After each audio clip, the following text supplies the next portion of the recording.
Proposal settings let your company customize the way that the proposals are displayed to customers, as well as how they are priced as it relates to labor.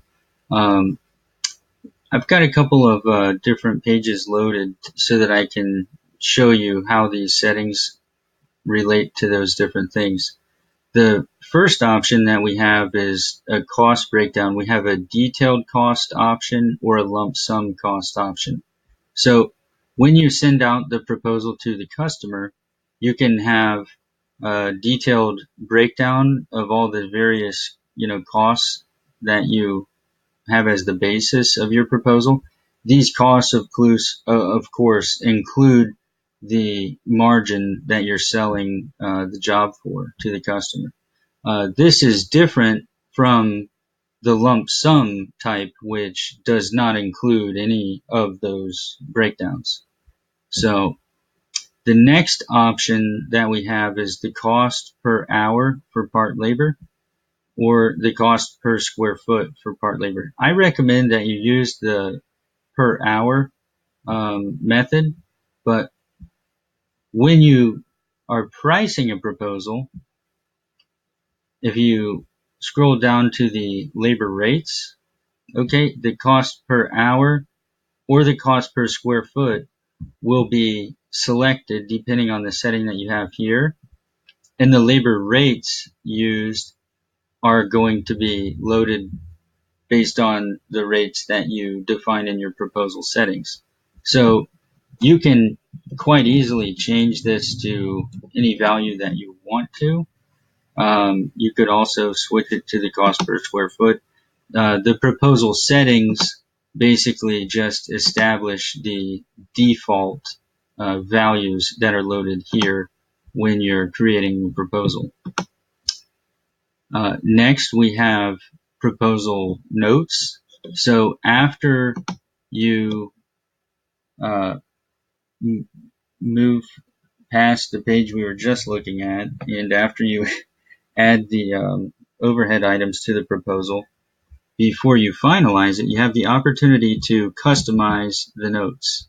So the notes that you have here will be provided on every proposal here. The default, it will be the same default text that you have in your proposal settings.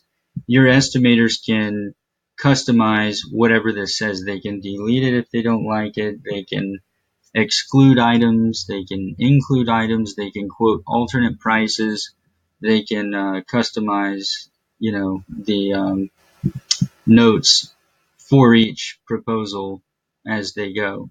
The notes that we have here will just be used as the default. And I just want to point out as well, if you're going to use the detailed cost breakdown, then I recommend you include something that states that those values are unseverable from the total. You don't want a contractor to try and pick parts of your bid out of your scope or make adjustments based on what they think that the fair value of that work element might be. Finally, we have the option to show or hide different parts of the proposal. So, for example, this proposal does not have a schedule of values. The schedule of values is hidden. Now, this proposal does have a link to the schedule of values. Okay, so you can optionally include a schedule of values or not include a schedule of values. I'll also point out to you, now's a good time to do that. The proposal is basically divided into two different parts, okay?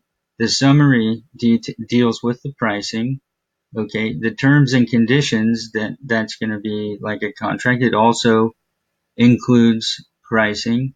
The scheduled values include pricing, but The product submission data does not include pricing. Okay. Oftentimes we will just send a link, we'll copy this link and we'll send that to our customers to review and approve, the products that are being quoted for the job, like a product submission.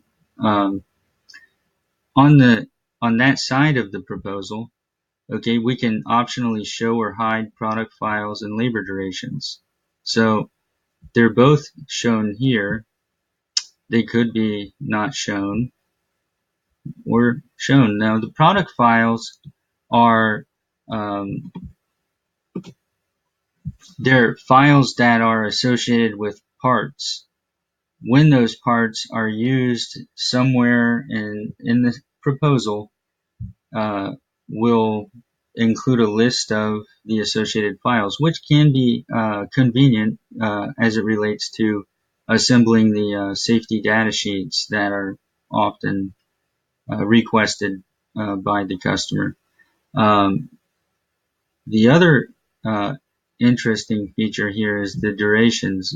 The durations include the proposed value of labor cost as it relates to the different activities in the proposal. So actually, that is a cost element. It's broken out from the rest of the job, but it's also potentially available through the product submission data tab. But those settings together allow you to customize how your company's proposals are put together. Finally, we have the terms and conditions, which is what I would think of as a contract. That'll be another video.